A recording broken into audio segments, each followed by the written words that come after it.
Listo, recuerden que cualquier duda que tengan y no tengan micrófono por el canal de chat 001, voy a iniciar en este momento. Ya, como les recuerdo, por la próxima semana, para el horario de tutoría que reserven es la entrega. Ya varios reservaron horario, pero todavía no están todos. Gio, te hago una preguntita. Como Sí, vos habías dicho que lo de la sustentación es, pues puede ser antes de la entrega o no. no, debe ser el jueves. No, no puede ser antes de la entrega porque yo necesito ver el proyecto para plantear la Entonces, si sustentación. nosotros cogimos la asesor, pues como la entrega del proyecto el viernes, nos toca cogerla antes, ¿o qué? Sí, sí, inclusive ahí les puse en el mensaje de taller que fuera antes del jueves. Listo, listo. Porque sí, o sea, sin haber visto la entrega final no podría plantearles la sustentación que les toca pues en el horario del jueves. Para que la asignen, pues que de hecho me imagino que sería esta de acá, la voy a eliminar de una vez para que se reserven otra. Bueno, ahora continuando como les decía, sí, para la próxima semana entonces ya saben, la entrega, reserven las tutorías, por acá hay pues espacios lunes, martes y miércoles hay bastantes espacios para que definan en cuál de sus horarios va a ser la entrega. Y el jueves me hacen alguna seña cuando quieran que les envíe la sustentación. Que ya pues yo el miércoles las prepararía todas y ya el jueves cada equipo me avisa cuando ya estén listos, se las envío y ya saben que tienen 100 minutos a partir del momento que se las envío para resolverla. Cualquier duda igual con eso, pues durante la entrega me van preguntando.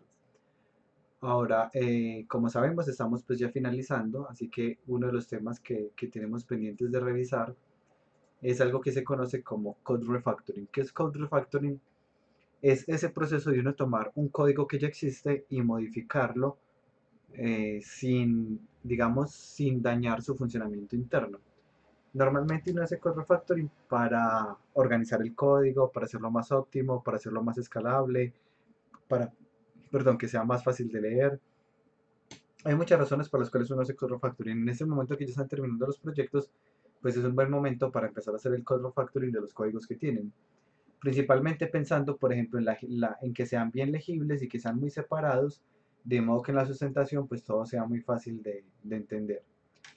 Recuerden si tienen dudas respecto a la sustentación, todas las sustentaciones del semestre pasado las encuentran acá en estructura del curso taller 5, está la página del curso, vienen a taller 5 y en la primera diapositiva, perdón, en la primera presentación que encuentran en la diapositiva 7, que es la que habla de evaluación, hay un enlace que hice acá y ahí está la carpeta con todas las sustentaciones del semestre pasado, incluyendo Juan's Adventure, que lo pueden probar, ese es el juego que está acá, que fue uno de los que entregaron el semestre pasado. Y este juego de acá lo pueden ver la sustentación que les tocó acá, que fue esta modificación. Y revisen, pues si miran todas las sustentaciones van a ver que tienen como ciertos comportamientos parecidos. Les pido modificar ciertos elementos como la música, el UI, los atributos del personaje. Normalmente pongo contadores de tiempo. Revisen los que ahí se van dando cuenta como los patrones comunes que hay entre ellos. Ahora, pensando en esta sustentación y que el código sea muy legible, pues lo que uno hace normalmente es hacer lo que se conoce como code refactoring. Para el code refactoring hay varios, digamos, lineamientos para seguir. En general, pues todo lo que uno ve en programación orientada a objetos. Por ahora vengo a hablarles de uno en particular que se llama Single Responsibility, que lo he mencionado mucho durante el curso. Y es que cada script debería tener una única responsabilidad. Es decir, ese es el script del movimiento. ¿De qué más se encarga? De nada más. ¿Por qué? Porque es el script del movimiento. Ah, es que yo aquí tengo también el control de la vida, entonces está mal planteado el código de acuerdo a este principio porque le estoy asignando a un mismo script dos responsabilidades. Nuevamente es mantener una coherencia entre el nombre de la clase o componente y lo que ella hace.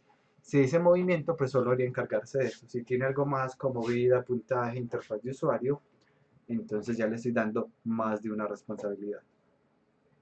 Ahora, ¿de qué forma podemos hacer esto? Pues nuevamente teniendo los códigos muy distribuidos. Normalmente eso implica que van a tener muchos códigos, solo que cada código va a ser muy cortico. Posiblemente cada código sea de menos de 80 líneas de código.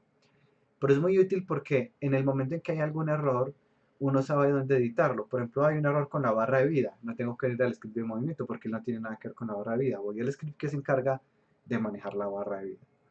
Es mucho más fácil cuando lo tenemos separados en códigos porque es fácil encontrar dónde está el problema, editarlo, modificarlo sin causar daños a la estructura macro. Ahora, buscando cumplir este principio de single responsibility, hay unas, digamos, adiciones que incluye Unity muy interesantes, que es el poder utilizar scripts de C Sharp y serializarlos. Ya les muestro acá un ejemplo, igual la presentación pues le queda para que lo puedan revisar. Esta presentación está en la parte de Game Polish, la encuentran al final. Ahora acá perdón, esto no era, aquí Refactory. Voy a hacerles un ejemplo de esto que les estoy mencionando, de Code Refactoring. Cierro por acá y vengo acá. Supongamos que yo tengo un script que se va a encargar del ataque del personaje. Entonces voy a crear acá un script que se va a llamar character attack. Character attack. Y bueno, course es el nombre que le pongo al final simplemente para diferenciar estos scripts que son de cada clase. Como este script solo se va a encargar del ataque, va a tener una implementación como esta. Va a tener una lectura de una entrada, input.getButtonDown, file 1. Si se presiona este botón, lo que va a hacer es que va a llamar al animator.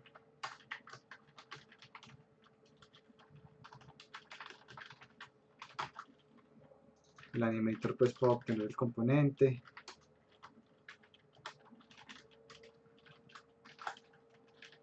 Los componentes normalmente los obtenemos en el awake. Aquí ya está. Y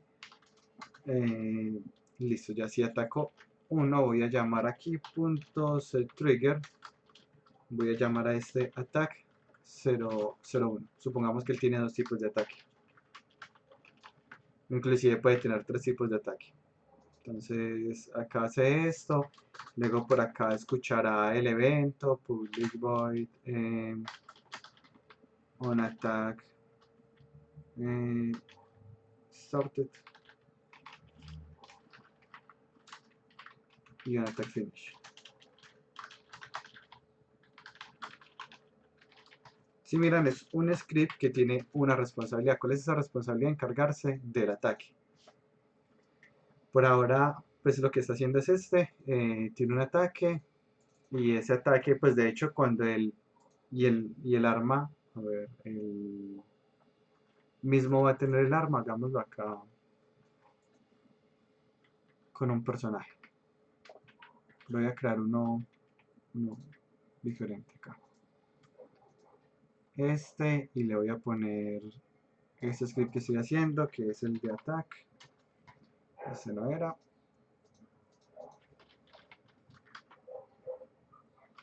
Este de acá. Y pues este personaje vemos que tiene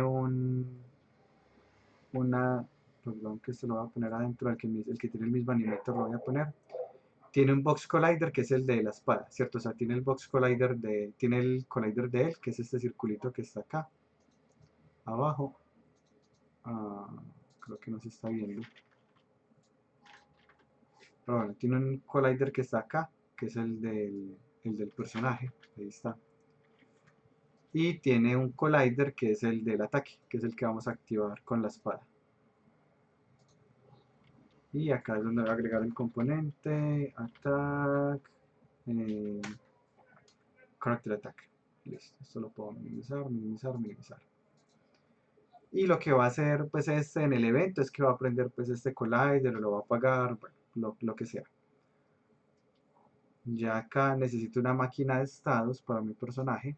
Voy a crear una máquina de estados como esta de acá, pero voy a tener dos ataques diferentes. Entonces tengo este ataque de acá, ya lo voy a ver las animaciones acá. Él tiene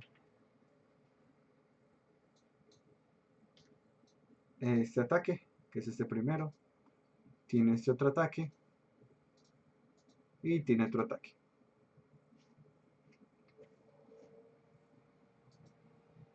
Entonces acá voy a poner ataque 1, ataque 2 y ataque 3. Y dependiendo pues del trigger que activemos va a entrar a un ataque o a otro. Entonces vamos a conectarlos por acá en los parámetros. Voy a poner aquí un trigger que se va a llamar attack 01. Y voy a crear otros dos que se llamen attack 02 y attack 03.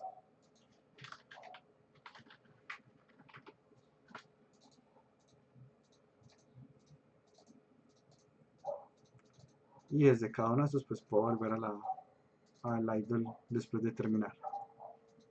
Si me equivoqué, es desde acá hasta acá. Esos van allá cuando termine, o sea, esto no necesita ninguna condición. Estos sí necesitan una condición. La condición que necesitan es la de, aquí sería attack 01. Esta condición de acá sería attack 02. Y la condición de este sería attack 03. ¿Alguna pregunta de lo que llevo hasta ahí? No, súper bien. Entonces ya sabemos que con el botón se va a activar el ataque y debemos poder ver esto funcionando. Veremos, bueno, aquí ya tengo el character controller y cuando presiono ataque no pasa nada, ya voy a mirar por qué. Entonces aquí está, sí, get button down, file 1, animator, trigger, attack, está escrito exactamente igual. Creo que sí, sí está escrito igual. Y ya voy a mirar entonces qué pasó con esto. Podemos acá mirar con el debug log, sí, sí está entrando acá.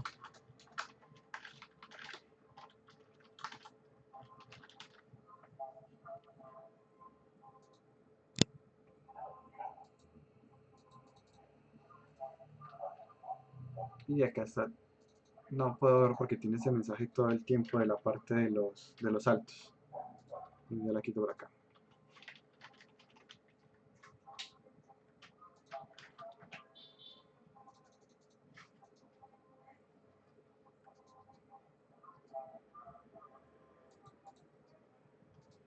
Listo. Y acá me mostró el mensaje ataque 01, solo que me está diciendo que tiene una referencia nula al animator. Porque copié awake mal. Listo, ahora sí. Había copiado awake con W mayúscula, entonces no lo reconocía como el awake nativo de Unity. Y ahora sí, está el ataque 1. Listo. Ahora esta animación, como habíamos visto alguna vez, estas animaciones de ataque 01, ataque 02 tienen unos eventos.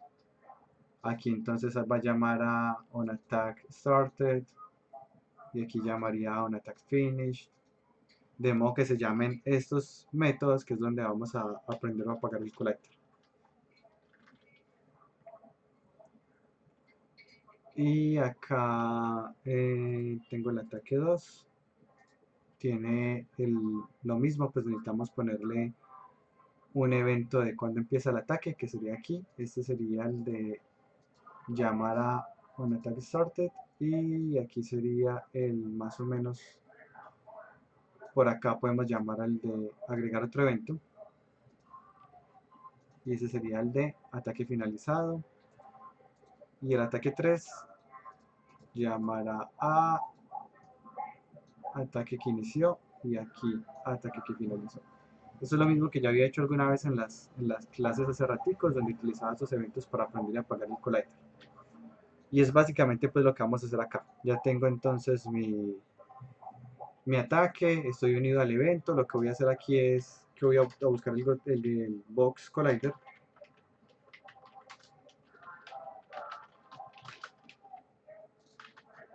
Y este collider que lo voy a obtener como un componente, o sea, exactamente igual que esto, pero con el componente box collider. Cuando empiece el ataque lo voy a encender, entonces .enable igual a true y cuando termine igual a false. Nuevamente aquí no he hecho nada muy diferente a lo que ya habíamos hecho en las clases anteriores. Acá puedo ver el collider del personaje que está apagado y cuando ataco miremos que se enciende. Aquí está ese cuadrito verde, o pueden ver aquí el checkbox pues que se enciende durante el ataque. Ahora, ¿dónde viene lo nuevo de lo que estamos hablando? Ya voy a empezar a mostrarles. Entonces, acá voy a suponer que cada arma pues tendrá un ataque diferente. Yo voy a darme cuenta si entro en un ataque con el on trigger enter. Si entro acá es porque el arma golpeó algo. Y vamos a buscar si ese algo golpeado contiene el tag enemigo, para saber si a lo que le pegamos fue un enemigo. Y si le pegamos a un enemigo, pues vamos a bajarle la vida. Entonces voy a crear acá un objeto 2D, que va a ser un sprite que va a estar por acá cerquita, que va a ser un enemigo, va a ser este de acá.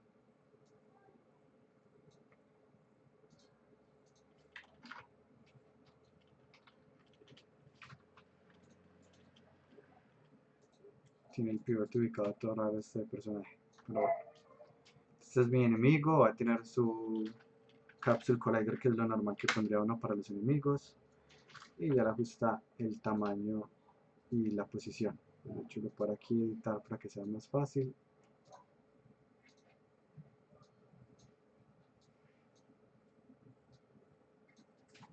Y aquí está mi collider de enemigo. Tendré que hacer algún script para el enemigo para el ejemplo. Aquí haré uno muy sencillo que se llama enemy cost, que va a tener un atributo que va a ser la vida y un método que le va a permitir bajar esa vida. Este no era, este.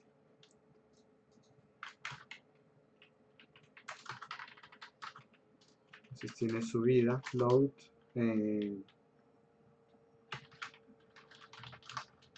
que empieza en 100, y cuando recibe un golpe pues va a recibir una cantidad de daño que va a depender pues del golpe. Acá de hecho podemos aprovechar y hacerlo de una vez como sería normalmente en orientado a objetos. Uno crearía un getter y un setter. El getter me permite leer cuánto es ese atributo y el set me permite modificarlo.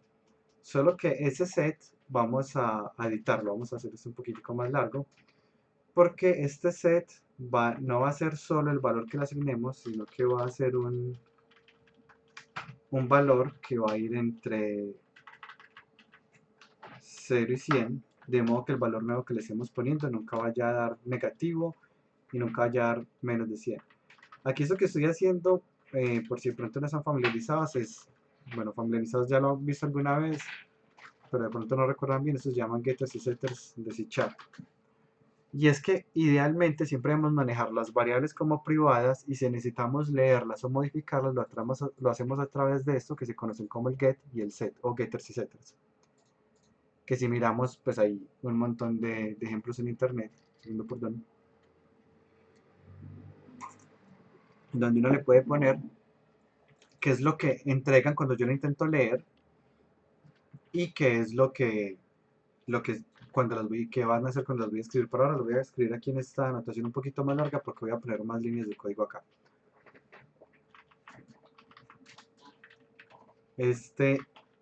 Supongamos que yo quisiera una variable que fuera, que es la anotación de esto. Supongamos que yo quisiera una variable que no fuera posible escribir. Entonces yo pongo private set. Entonces se puede leer, pero no se puede escribir porque la escritura está privada. O quiero una variable que se pueda escribir, pero cuando la escriba quiero que se haga de cierta forma en particular. Entonces aquí nosotros modificaríamos este set como influye, que en este caso lo que estoy haciendo es revisar que el valor que le estén asignando a la vida no sea menor a 0 ni mayor a 100. E inclusive aquí mismo puedo poner líneas de código. Yo puedo poner que cada vez que alguien modifique la salud, si la salud es menor o igual a 0, va a destruir ese objeto.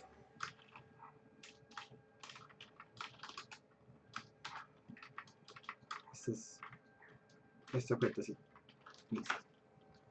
Ya si cada vez que alguien afecta la salud, como no lo va a hacer a través de este, no lo puedo hacer a través de esto porque esto es privado, este si no le pongo nada más porque es privado, tengo que hacerlo a través del que es público, que es health con H mayúscula. Cuando yo le digo, digamos, health igual a -100, él no me deja. ¿Por qué? porque él va a estar aquí revisando que lo mínimo valor sea un 0. O si le digo health igual a 300, tampoco me va a dejar porque el máximo valor es 100. Ya acá teniendo mi componente, sigo acá con este script donde él va a obtener el componente del enemigo y va a afectar su salud restándole menos igual lo que yo tenga acá de ataque.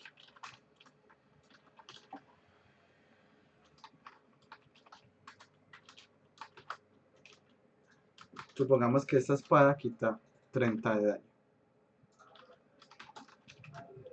Y para que podamos ver esto, voy a poner acá un debug log.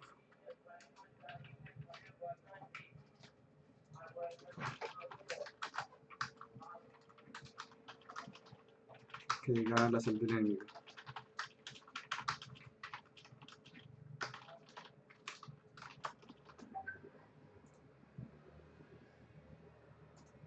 Y este pues tendrá el componente que acabo de crear, enemy cards.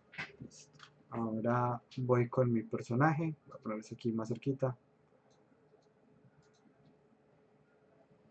Y con el personaje, entonces cuando ataco, bueno, acá tengo que marcar el collider del arma como trigger, de modo que no, pues ahí lo que pasó fue que me choqué y me devolví. Acá estoy viendo un null reference, pero este es de la cámara, es porque la cámara tiene un script que estaba asociado al otro personaje. Ya lo corrijo. De los otros ejemplos que he hecho de clase. Remove, remove.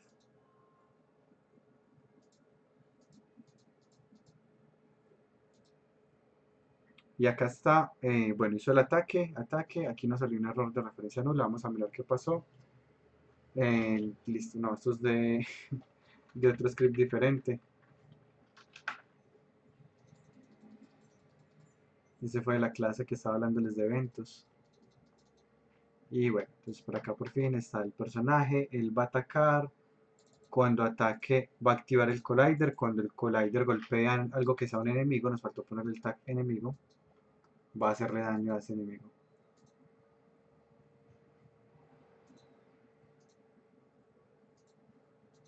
Y acá está, y ya el enemigo quedó con 70 de vida, aquí con 40, 10 y queda destruido, después de que pues, no superé la cantidad de daño que él podía recibir.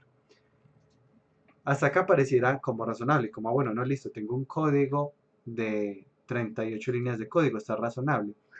Pero ¿qué pasa si yo digo, bueno, pero ya no hay un tipo de ataque, hay 3 tipos de ataque y cada uno tiene un daño diferente y cada uno tiene un cooldown diferente? Si este es el caso, en donde cada uno de ellos pues va a tener como varias características, como por ejemplo la cantidad de daño, la cantidad de cooldown, inclusive la cantidad de maná que me va a consumir, que por ahora voy a crear entonces una variable aquí que me indique mi maná, la voy a poner serializada para que la podamos ver. Pongámosle no como maná, sino como energy, pues porque el concepto de maná en juegos está normalmente asociado más como ataques mágicos.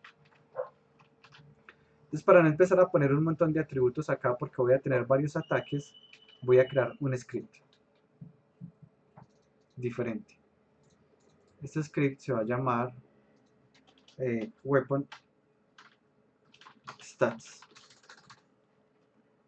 Y ese script va a tener una particularidad y es que no va a ser un componente, va a ser una clase, es decir, le quito esta línea de acá en la que decía que era monobehavior. ¿Qué implicaciones tiene? Ya esto, como no es un componente sino una clase, no lo puedo agregar a un personaje, me dice que no se puede. Pero no solo eso, el start y el update ya no se van a llamar, o sea, esto de acá ya no existe. Lo que sí existe es el constructor, igual que lo haríamos en orientado a objetos. Entonces, public weapon stats, este es el constructor. Y vamos a tener 3 atributos que van a ser cuánta energía consume este, cuánto es el cooldown de él y cuánto daño hace.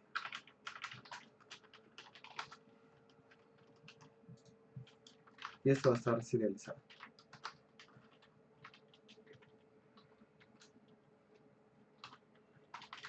Ya acá tengo los atributos serializados y esos atributos los voy a obtener acá en el constructor. Entonces puedo recibir esos mismos atributos, int energy, float cooldown y float damage. Estos atributos que estoy recibiendo acá, estos parámetros no son estos son un parámetro que me llegó por fuera cuando se crea este objeto. Entonces los puedo poner acá de esta forma, this.energy igual a energy, y así los asignaría, pues estos que están acá, los asignaría acá. Y esa sería la forma en que lo haríamos y lo vamos a crear ahí mismo.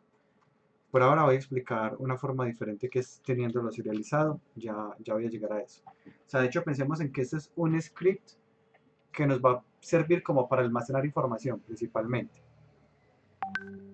Pero yo quiero hacer que ese almacenamiento de información sea un poquito más visual, o funcione desde el inspector. Cuando miramos acá la guía, miren que hay una palabra que de pronto no habíamos utilizado hasta ahora en el curso, que es system.serializable. Voy a utilizarla acá, system.serializable. Se lo pongo a ese script y ahora voy a crear en el script que yo estaba creando, que era el que tenía el ataque, que era este de acá, ya no voy a tener este atributo de damage, porque piensen que no solo me tocaría tener el de damage, sino que me tocaría tener también el de cooldown, también el de cuánta energía consume, y me tocaría hacer eso por cada ataque, porque cada ataque, como dije, va a tener implicaciones diferentes. En lugar de eso, voy a serializar weapon stat en un arreglo, y lo voy a llamar acá stats. Y miremos cómo se vería desde el inspector de nuestro personaje. Ahora a nuestro personaje le aparece es que no guardo,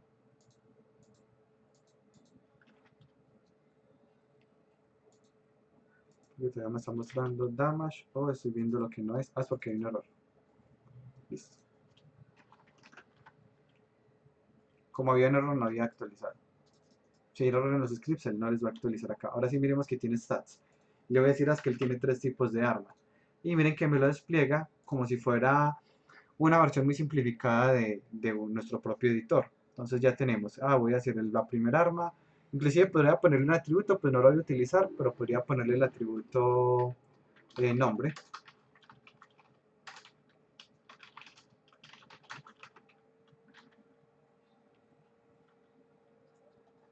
Entonces aquí podría estar, supongamos que esto fuera espada, arco, lanza, algo como eso. Pero realmente esto, como les digo, no está afectando en nada, solo es más como por referencia que uno los podría poner.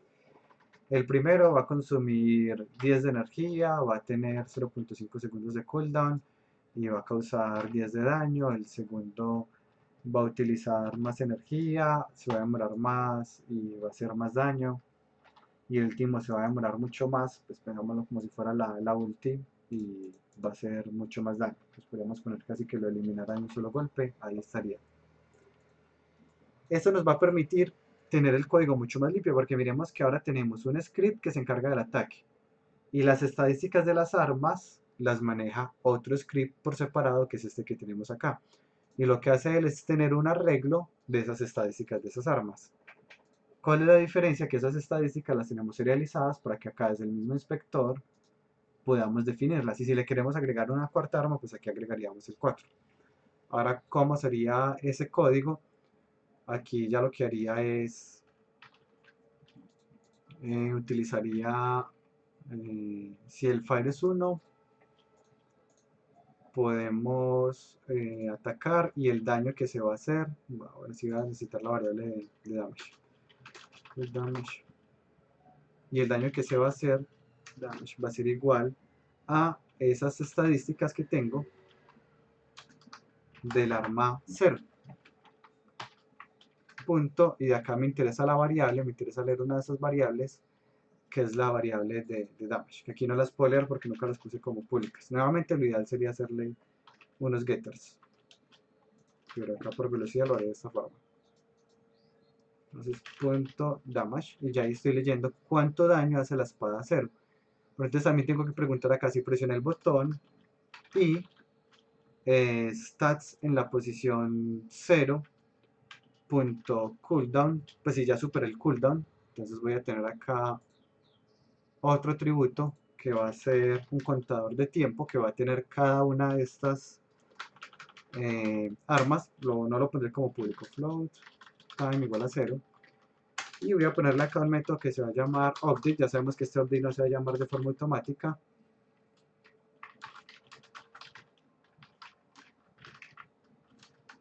Y lo que haré aquí es time más igual time.delta time.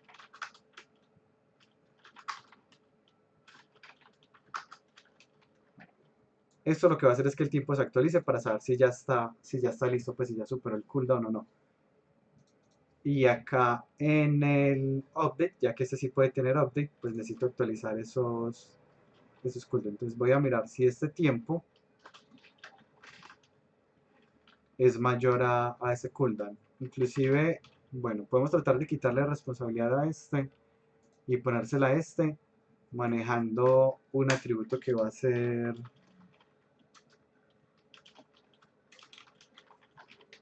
un ready. Y ese ready va a cumplir cuando, si el tiempo es mayor al cooldown, reinicie el tiempo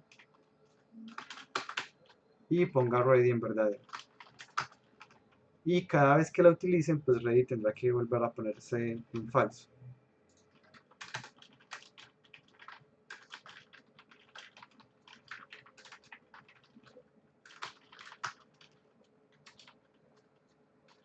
Y bueno, podemos reiniciar en este momento el tiempo cada vez que la activamos. Y aquí estaría, sería diferente si este está ready, punto ready. Si presioné el botón 1 y el ataque está listo, haga el ataque. Si ya no lo necesito. La cantidad de daño que va a hacer la voy a sacar de este mismo stats que ya tengo acá. Acá necesito también decirle damage.activate.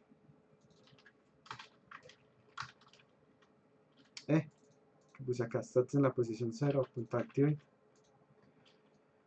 Y lo último es acá en el update, activarle el update de este para que él utilice sus contadores de tiempo. Aparte tengo que bajar mi energía, entonces energía menos igual stats en la posición 0.energy, que es la cantidad de energía que consumía cada uno.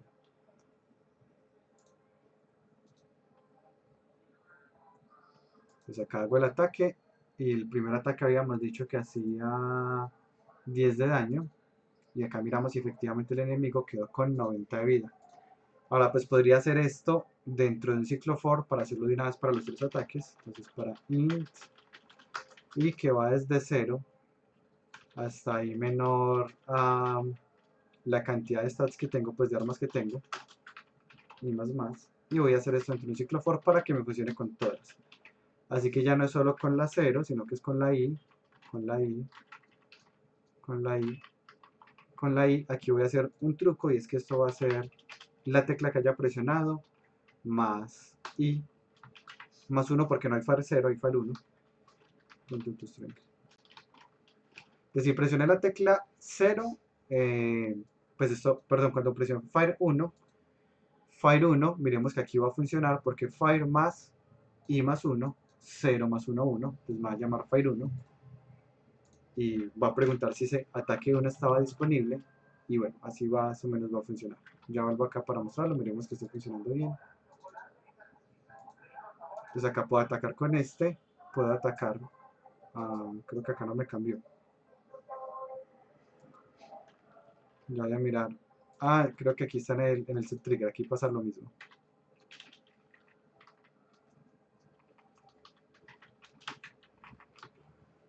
¿Cuál nombre de animación va a llamar? Esta misma.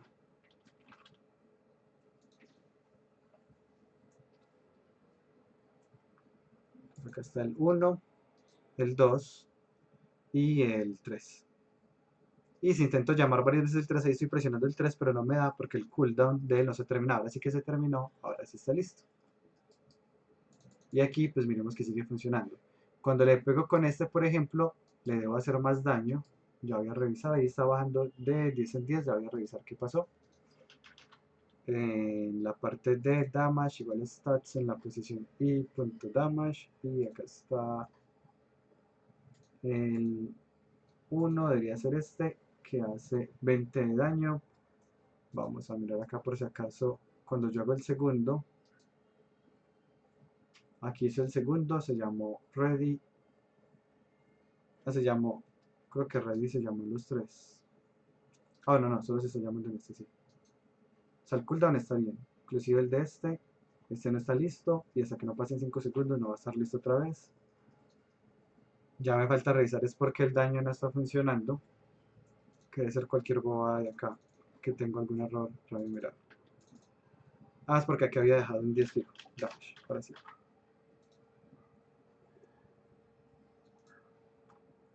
Y bueno, si le pego con el ataque sencillo le bajo 10 de vida, pero si hago el ataque especial, que es este, ah, no me salió el input, otra vez. Hago el ataque sencillo y el otro, me estoy equivocando de botón. Ahora sí, Fire 3, y este es el que quería hacerle más daño. Y aquí al parecer es diferente, es que no se está llamando el collider cuando hago este, pero este ya es un error del evento de animación que no lo puse.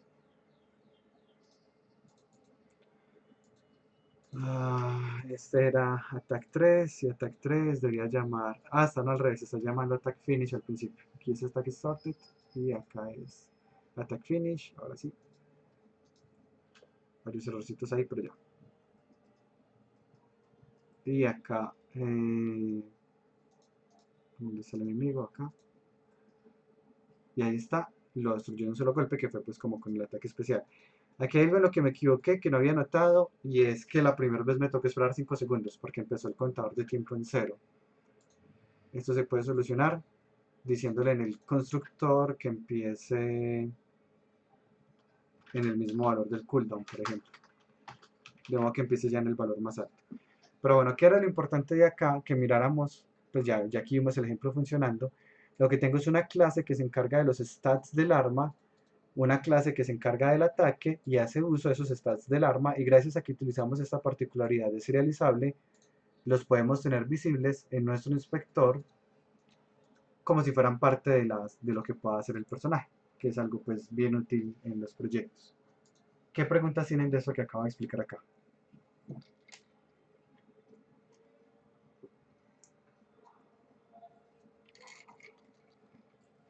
Bueno, ya tengo entonces mi sistema de múltiples ataques combinando clases, porque esto, como les digo, no es un componente, esto es una clase, como se habrían orientado objetos combinado con este de acá. Acá igual bueno, no, de hecho no hace falta. El constructor nunca lo llamamos porque Unity internamente llama el constructor cuando se utiliza el objeto. Entonces no hace falta llamar los constructores. Siendo ya un poco más tradicionales, pues de orientado a objetos, sí nos tocaría llamar el operador igual a new start, etcétera. Pero acá no hizo falta. Ahora, ya que estamos terminando la semana 7 y la semana 8, como saben, pues es la entrega, que es la próxima semana, vamos a hablar un poco ya de lo que vendría una vez que uno termine el juego.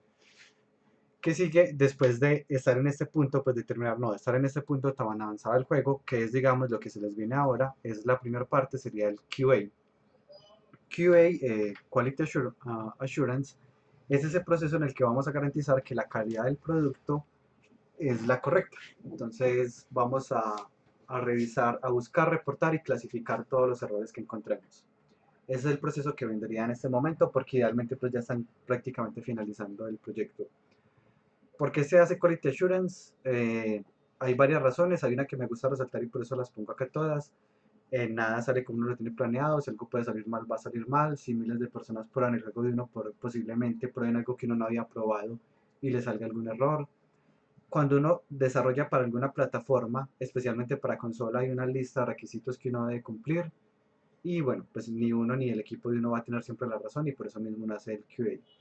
El equipo de QA, que normalmente es un equipo separado, pues cuando el estudio de juegos es suficientemente grande, tiene su propio departamento de QA.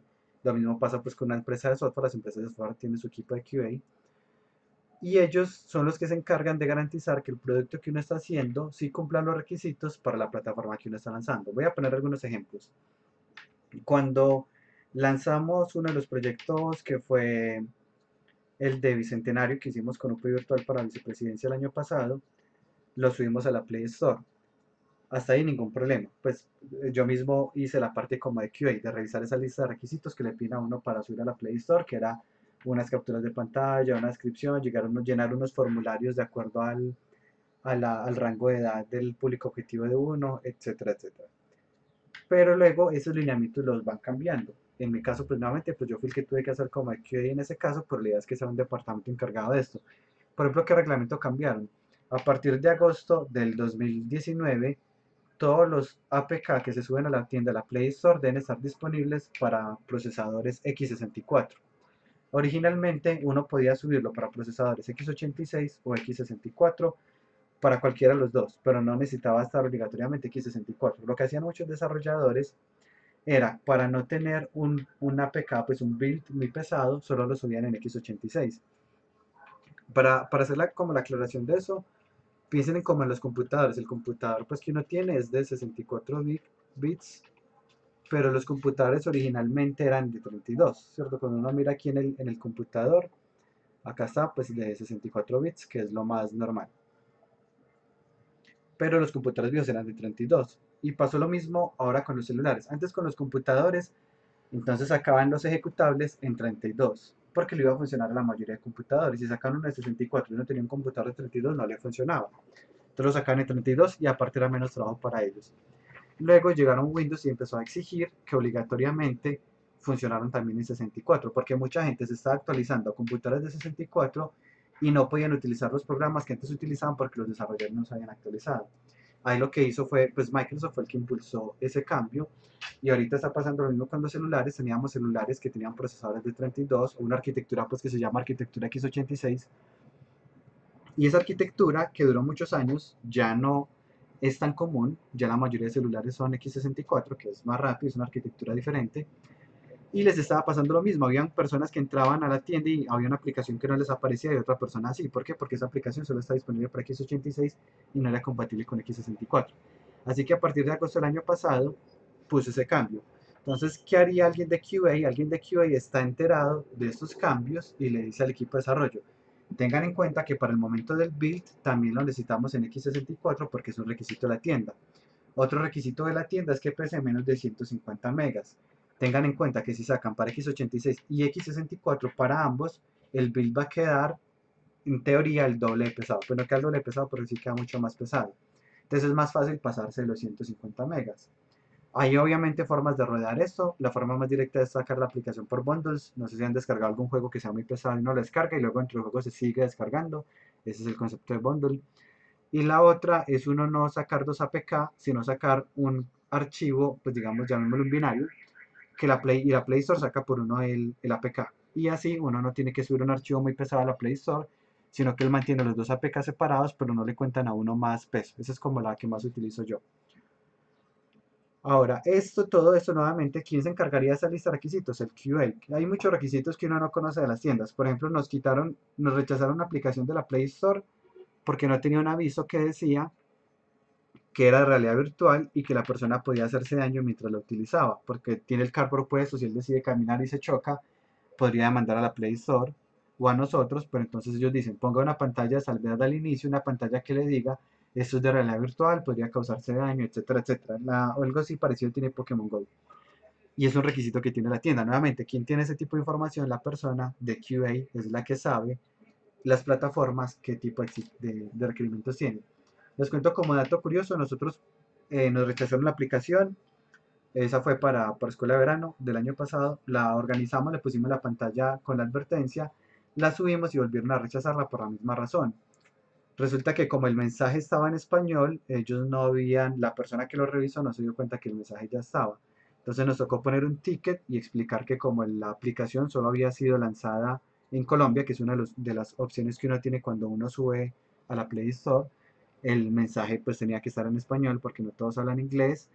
Les mostramos como la traducción de lo que significaba lo que subimos y después de ese ticket ahí sí nos aprobaron la aplicación. Entonces, por eso es tan importante tener a alguien de QA en el equipo que tenga todo ese tipo de información y no tenga uno problemas luego con el cliente o con los parámetros que se necesitan para esa plataforma. En consola hay demasiados requisitos. En consola hay requisitos de cantidad de frames por segundo la que debe correr, hay requisitos de la calidad de las texturas, por ejemplo, hay requisitos de la calidad de los modelos, hablando de consolas tipo PlayStation principalmente. Pues en PlayStation el mercado indie no ha sido tan común en PlayStation, es precisamente porque la lista de requisitos de ellos es muy, muy extensa.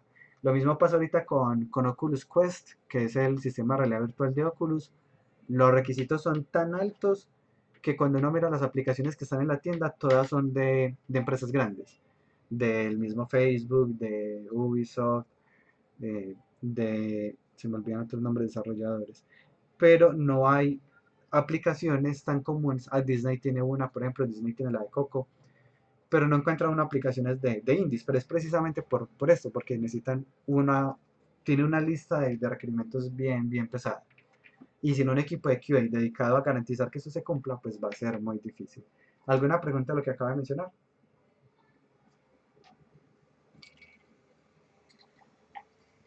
Súper bien, vamos avanzando. ¿Qué hacen los testers? Jugar el mismo juego muchas veces la misma sección, buscando bugs. Se juega el mismo nivel por semana, se pasan horas buscando cualquier cosa que se vea mal y se trata de jugar el juego del modo equivocado para ver qué sale mal, buscando pues esos bugs.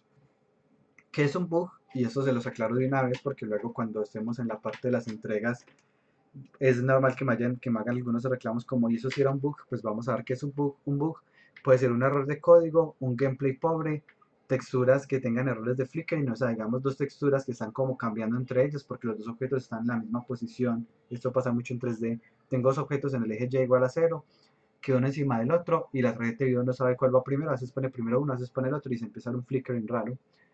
Si hay una caída de frames, eso es un bug. Si el juego frisheado crecea, obviamente es un bug. Si es muy difícil o muy fácil, es un bug. Si hay exploits, es un bug. Y si faltan colisiones o están malas, es un bug. Este es el que yo más encuentro en los desarrollos que entregan en Taller 5. Errores de colisión es lo más común. Eh, y errores de freeze y crash no son tan comunes, pero sí encuentra uno de vez en cuando algunos que no congelan o crashean, pero que impiden que uno termine el nivel. Los exploits, es muy importante que entiendan que un exploit cuenta como un bug en la medida que afecta la experiencia del juego. Un exploit son esos elementos en los juegos que por falta de balance hacen que sea, digamos, haya algún objeto que mueva la balanza tanto a favor de uno o a favor pues del contrincante, que hace que el juego pierda gracia. Supongamos que están haciendo un juego, un Tower Defense, pero hay un arma que no es tan costosa, tiene muy buen alcance y muy buen daño. Entonces yo simplemente compro esa arma que está mal balanceada, pongo 5 de ellas y ya, pues se termina el juego, ya no tengo que hacer nunca nada más. ¿Por qué? Porque no está bien balanceado, eso es un exploit. Un ejemplo de exploit en Skyrim, hay una forma de fortalecer las armas, que de hecho hay muchos videos de esto en YouTube, y uno puede fortalecer casi que un palito de madera y fortalecerlo tanto de una forma, digamos, fácil dentro de los parámetros del juego, y uno ya entonces con ese palito de madera podría derrotar a cualquiera de los enemigos. Entonces, ¿qué pasa cuando tenemos esa clase de elementos que un juego que habíamos planeado para 60 horas, 100 horas de juego con el usuario, él encuentra ese exploit y se lo pasa en 10 horas, va a calificar mal el producto, va a compartir el exploit y mucha gente pues va a pasar el juego mucho más rápido, la gente no va a quedar contenta por el, digamos, dinero que pagó respecto a las horas de juego. En general, digamos que se afecta la experiencia de usuario. Esto va muy asociado al balance. Deben balancear bien para evitar que hayan esos exploits. ¿Algún ejemplo que tengan de pronto de algún exploit?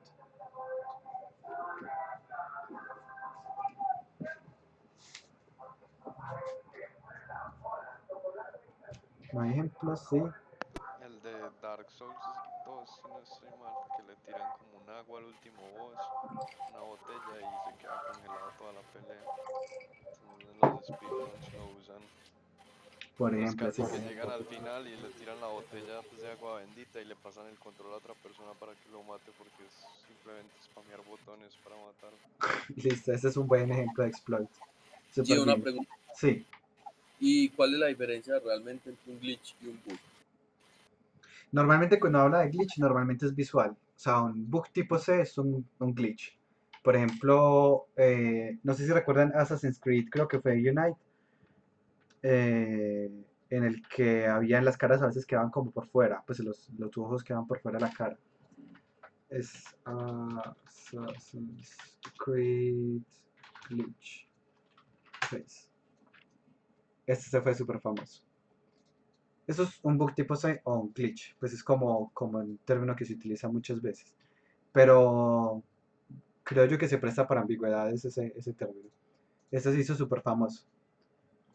Profe, en cuanto a exploits, que los más cercanos a nosotros son los de GTA V. Por ejemplo, el exploit del Bongdam, en donde si cerras el juego y pues antes de que haya una pantalla de guardado, puedes repetirlo, pero tenés el dinero que sacaste de la misión. Ah, no Eso sabía no ese. pasa con... No, el Bongdam es como el más famoso porque ganas $1 millón. Antes de que salga la pantalla verde, literalmente cerras el juego. Cuando lo abrís, te dan el millón y puedes volver a hacer la misión sin hacer preparativos. Ya, Es uno ya. de los más famosos. Ah, súper bien, no lo conocía. Pues igual yo no juego GTA, pero está interesante el ejemplo. Pedro tiene otro. Pero ese, sí, ese de las caras es muy común en los juegos de Ubisoft, porque en Assassin's Creed el Odyssey era muy parecido, pues había También también tenía, mucho no de vi. eso. Sí, ahí pues en general en los juegos de Uplay he visto mucho eso, de Ubisoft pues.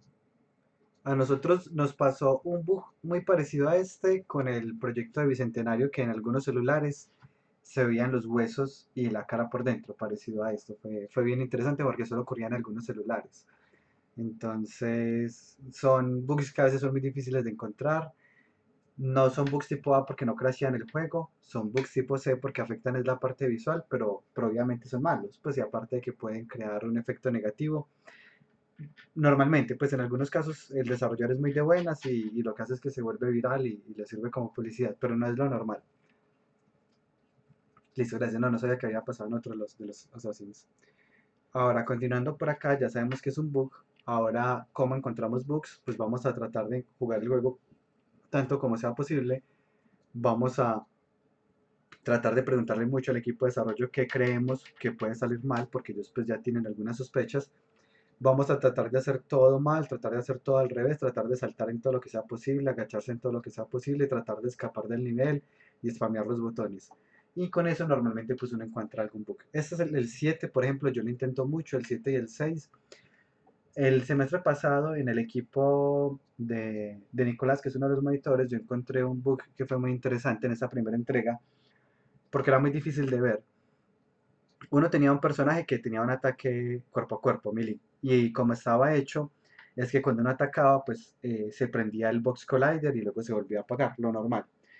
Pero si uno saltaba y atacaba, y saltaba y atacaba en el aire, y luego volvía a presionar ataque justo antes de caer, había un bug en el que se quedaba el Box Collider encendido del ataque, así que yo ya podía caminar y le hacía daño a los enemigos nada más con estar cerquita de ellos, sin tener que presionar el botón de ataque, porque el Collider del daño se quedó seleccionado. Es un como, ese fue pues de hecho lo saqué fue spameando botones que lo encontré, y otro bug que les encontré es que se podía saltar en algunos muros cuando esa no era parte de la mecánica, y ya entonces uno podía hacerse unos atajos saltando en esos muros que estaban mal tagueados para llegar a unas partes más rápido, unas partes donde se supone que no podía llegar porque no tenía doble salto todavía. Esa es una clase de bugs que uno normalmente encuentra en los juegos para que traten de revisarlos muy bien. Encontré uno también interesante el semestre pasado en uno de los juegos que era uno como de zombies, uno estaba en una habitación, tenía que matar dos zombies y luego salir, pero uno podía salir porque no había ninguna puerta, pues era una puerta abierta, perdón. Entonces, si uno salía sin matar a los zombies, simplemente el juego se pausaba ahí, ya no se podía volver al menú, no, pues no pasaba al siguiente nivel, simplemente se quedaba ahí atascado. Ese es un bug tipo A. Porque entonces si uno hacía eso, ya pues contaba como un crash, se interrumpió el juego por completo. Ahora, continuando por acá, hay software para esto, Bugzilla, por ejemplo, o Jaira, pues que es la competencia de Hack and Plan. Son software que se pueden utilizar para reportar bugs. Digamos que la diferencia con esos software es que uno normalmente escribe como el reporte del bug y lo asocia, si es al equipo técnico, al equipo de arte, al equipo de diseño. Es, digamos, más como por comodidad, sobre todo cuando piensan que fuera una empresa con 200 desarrolladores, pues algo así se hace muy necesario. Para equipos pequeños no es tan importante. Ahora, ¿cuál es la anatomía cuando escriban un reporte de un bug? van a escribir varios datos, entre eso la clasificación. Voy a pasar primero a la clasificación. De hecho, vengan, yo cambio esto acá de una vez. La clasificación de los bugs son bugs tipo A, B, C o D. Los A son los que congelan el juego o de alguna forma rompen la progresión del juego. Como les decía, uno iba hasta el final sin matar a los zombies, el juego se congeló, ya no puedo volverme al menú, ya no puedo ganar, el juego se congeló. Este es un bug tipo A. Había otro en el que tenían un spawner de enemigos en una parte y yo no podía pasar de nivel hasta que no matara a los enemigos. En este caso, como habían unos enemigos que a veces se quedan atascados y no bajaban, yo no podía matar a esos enemigos que se atascaron y me quedaba atascado en ese segundo nivel, nunca podía pasar al siguiente nivel, la progresión se rompió. Peor aún porque no había forma de un menú para uno devolverse al menú principal, le tocaba a uno ir a cerrar el juego. Otro, había uno que era un survival, uno recibía oleadas de enemigos, pero los enemigos tenían un bug que a veces atacaban y a veces no. Entonces era muy difícil perder porque uno los podía matar muy fácil, uno tenía regeneración de vida, le pegaban a uno, no lo mataban, uno los podía matar a ellos. En este caso, digamos que se ve como un bug tipo B porque degrada la experiencia del usuario, pero realmente la progresión acá se está rompiendo porque básicamente no hay forma de perder. O sea, uno solo podía perder si uno adrede, trataba de acercársele a los enemigos a todos a la vez para que todos le pegaran a la vez y le bajaran suficiente vida para morir. De resto, como ellos iban llegando como por oleadas y solo atacaban una vez, no había forma de continuar el juego. Pues no había forma de perderlo o de continuarlo de forma correcta. Los bugs tipo C son como el que acabamos de ver, como errores de visualización o de feedback, y bugs tipo D normalmente no se utiliza. También hay un campo para sugerencias, que son ideas que le puede dar el equipo de QA y al equipo de desarrolladores. Los bugs tipo C, por ejemplo, asociados al feedback. Digamos, me golpean, pero yo no siento que me golpean, y finalmente resulté muriendo y nunca me di cuenta que me están golpeando porque el feedback es muy malo. Eso es un bug tipo C. Ahora, ¿qué se incluye en el reporte? Se incluye el resumen, descripción, la categoría, si es arte, animación, texto, colisiones, etcétera, cuántas veces lo reproduje, cuáles son los pasos detallados para reproducirlo, cuál es el resultado y el tipo de bug. Miremos acá uno de ellos, este fue de un juego que se llama Ninja Gaiden, este fue uno de los bugs reportados pues, por el equipo de QA de ellos y era algo como esto. Entonces el resumen era, al caminar hacia atrás en las escalas hace que el personaje se caiga y se queda atascado en la pantalla de recarga. ¿De qué tipo de error es? De diseño de nivel, es tipo A porque rompe la progresión del juego. Lo intenté 5 veces, ocurrió 5 veces. Esto fue la persona pues que llenó ese reporte, lo intentó 5 y le dio 5. Y pasos para reproducirlo. Vaya a este nivel que se llama Cafe Street. Suba las escalas que llevan al cementerio. Acérquese al cementerio, pero no entra al cementerio. Devuélvase por las escalas de las que vino. Intente bajar las escalas. El resultado es que se cae del mapa y cuando el juego recarga, uno sigue cayéndose del mapa, haciendo que se quede atascado ahí para siempre. Este es un ejemplo de un reporte de QA. Y son los reportes que ustedes idealmente van a llenar para sus equipos y que, digamos, obligatoriamente, entre comillas, van a llenar para los otros equipos, que como les había comentado, vamos a hacer una revisión cruzada de los proyectos. Esto se los había comentado aquí en la estructura del curso. Igual la otra semana les doy más información, pero es básicamente eso. La revisión cruzada es que el equipo 1 va a revisar dos proyectos, el del equipo 2 y el del equipo 3. El equipo 2 va a revisar el del equipo 1 y el equipo 3, algo como eso. Yo ya les enviaré los proyectos que deben probar, pues solo prueban es el ejecutable. Y si encuentran algún bug, pues van a llenar ese reporte de bugs. Yo también pues voy a buscar los proyectos y también voy a llenar mi propio pues como calificación, penalizaciones por los bugs, porque los bugs tienen penalizaciones de una unidad, de menos 0.5, menos 0.2, dependiendo si es A, B o C. ¿Qué ventaja tiene para ustedes llenar este reporte de bug? Que si llenan un reporte de bug de alguien, eso estaba acá, si llenan un reporte de bug de alguien, van a tener, abro comillas, una inmunidad de modo que yo no les baje la nota. Supongamos que revisaron el proyecto del equipo B y encontraron 4 bugs de retroalimentación o lo que sea, 4 bugs en total. Y yo en el proyecto de ustedes encontré un bug tipo A, u otro equipo encontró en el proyecto de ustedes un bug tipo A, entonces ya no les bajo la nota. ¿Por qué? Porque ustedes encontraron otros bugs y eso pues garantiza que no les va a afectar la nota. Entonces la idea es que busquen bastante de modo que estas notas pues no les vayan a afectar. ¿Y qué es lo que me van a entregar? Pues me van a entregar un reporte como este. Ya luego les estaré dando más información, esto porque esto lo hacemos es después de entregar los proyectos. Esto va a ser bien útil porque es muy difícil a veces encontrar los bugs en el juego de uno. Me pasó con un juego que entregaron en el de proyecto final y tenía muchos bugs, pero es porque como era un equipo de una sola persona, pues él mismo no encontraba los bugs que él mismo había creado. Es más difícil encontrar los bugs de uno mismo, mientras que una revisión cruzada es mucho más fácil que alguien encuentre los bugs que uno tiene. ¿Alguna pregunta de eso que acabo de hablar? Sí, profe, ¿la revisión de bugs es por equipo o es individual? Es por equipo. Yo a cada equipo le Vale, digo qué proyecto revisa y ya cada equipo decide cómo dividirse. Ahora, continuando por acá, después de hacer uno QA, uno hará organizará el juego con todo lo necesario y viene una parte adicional que se llama testing. Testing es este proceso en el que vamos a hacer pruebas, parecido a lo que se hace en QA, pero ya con usuario final. ¿Cómo sé yo con quién debo hacer pruebas? Eso dependerá de cuál es mi público objetivo. Y la idea es que para esto pues se basen en datos reales. Yo recomiendo para sacar datos la revista Newzoo. Newzoo tiene datos muy interesantes y les quiero mostrar uno para el ejemplo. Supongamos que yo sé que mi juego está pensado en hardcore gamers, pues ellos lo llaman Ultimate Gamers. Entonces ahí viene la primera pregunta, ¿es que hay más de un tipo de gamer? Sí, hay muchos tipos de gamer. Ahí los podemos clasificar entre varios, pues popcorn gamers, hardware enthusiasts, subscribers, ultimate gamers y también están pues los casual gamers, los hyper casual gamers, etcétera. Hay muchas categorías realmente de jugadores. Pues Ultimate sería como el que nosotros asociamos a Hardcore. Popcorn son esos que ven más de lo que juegan, o sea, pasan más tiempo viendo en Twitch o en YouTube personas jugando que ellos mismos jugando, y es una categoría pues de gamer. Otros que se encargan más como de esos que les gusta más como comprar las partes de sus equipos, armarlos, optimizar los juegos, etcétera.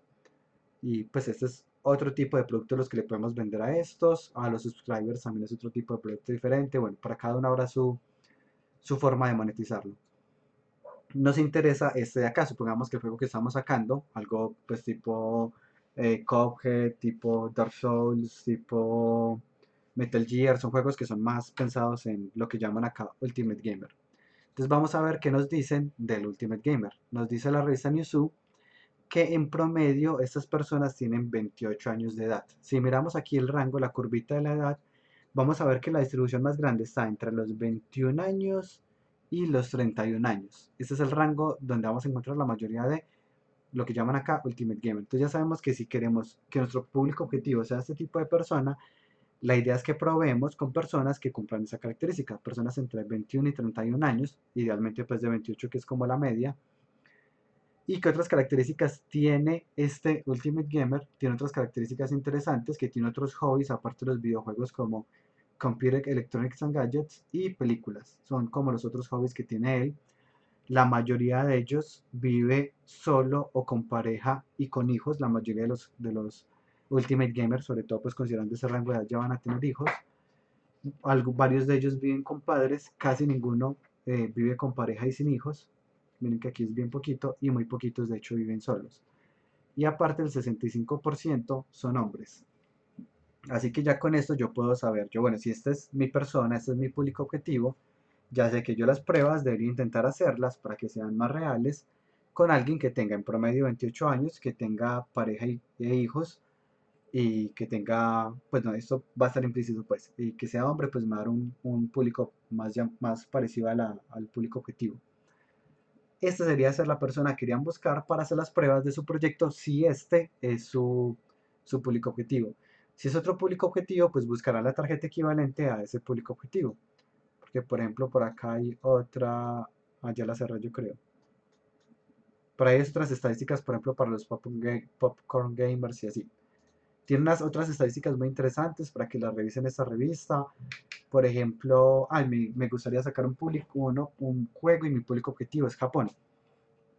¿Qué características sabemos de Japón? Es el número 3 en el mundo en cuanto a ingresos por videojuegos, pues o revenues por videojuegos. Genera anualmente 19.2 billones de dólares. Tiene 67.6 millones de jugadores, considerando como jugador alguien que dedica, creo que era como 14 horas a la semana, creo que era el número que ponía, no me acuerdo. Esto lo explican en otro documento. Hay un público objetivo muy fuerte en mobile games en Japón, y en Japón en mobile games hay un porcentaje muy interesante o muy grande que es de mujeres. El 77% de las personas, de los jugadores, gastan juego en ítems que se venden dentro del juego. Eso es bien interesante porque ya sabemos con esta estadística que podemos tener un juego que sea gratis, pero vender algo dentro del juego. Vamos a vender armas, vamos a vender vidas o lo que sea. Y es muy común allá. Es bien común que las personas lo consuman. Mientras que si miráramos, por ejemplo, la de México, bueno, no, de hecho en México es lo mismo, 77%. Pero ¿qué pasa cuando yo saco un DLC? Si yo saco un DLC en Japón, el 47% de los hombres compran los paquetes de DLC, mientras que en México solo el 33% de las personas. Entonces, suponiendo que mi público objetivo fuera México, pues yo sacar un DLC puede que no sea tan productivo, puede que no lo vaya a consumir tantas personas como lo harían en Japón. Que pues, esta diferencia de 14% es mucha cuando hablamos pues, de una población grande. Hay otros datos que nos dan interesantes, por ejemplo, que la mayoría de personas que ven eSports tienen una opinión positiva de la marca Amazon. Entonces también es interesante uno saber cuáles serían las posibles publicidades para este público objetivo que es el de Japón. Entonces nuevamente ya supongamos que definí mi país, ya definí mi persona, esta es la persona que voy a buscar para hacer el testing. Para el testing hay un método que se llama Write, que es muy interesante, en donde no vamos a necesitar tantas personas. ¿Cómo funciona? Funciona así. Yo voy a tener ya el videojuego y voy a llevar a una sola persona que lo pruebe. Le voy a pedir que piense en voz alta y yo voy tomando nota de todo lo que él va hablando, pero no lo voy a ayudar, no le voy a decir nada de cómo se juega.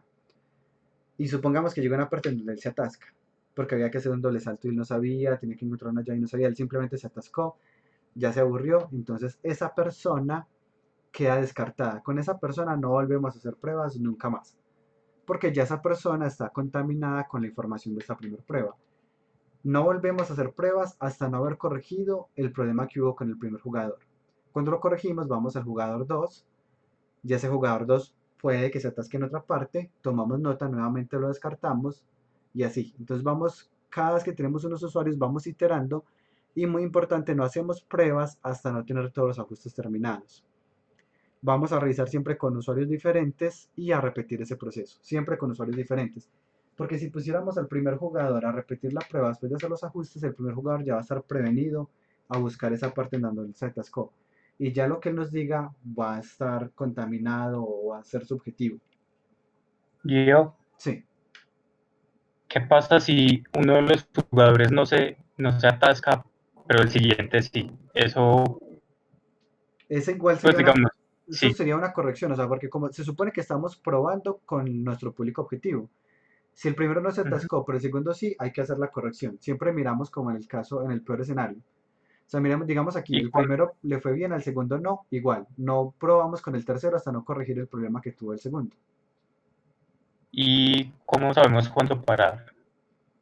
Pues ellos sacaron unas estadísticas interesantes. Nuevamente el método se llama Write para que lo busquen. Pero de hecho con aproximadamente 9 usuarios ya se había obtenido como, era un número súper grande, como el 90% de la retroalimentación que se podría obtener. Es decir, usted ya entre 9 usuarios y 100 usuarios no va a haber mucha diferencia. Creo que era el número que ellos ponían ahí, no recuerdo exactamente. Ya habría pues como que investigar, pero es un número bajito. Esta misma técnica fue la que utilizaron en Age of Empires 2, que fue el primer juego que introdujo el concepto de neblina de guerra, en donde hay unas partes pues como que no se alcanzan a ver.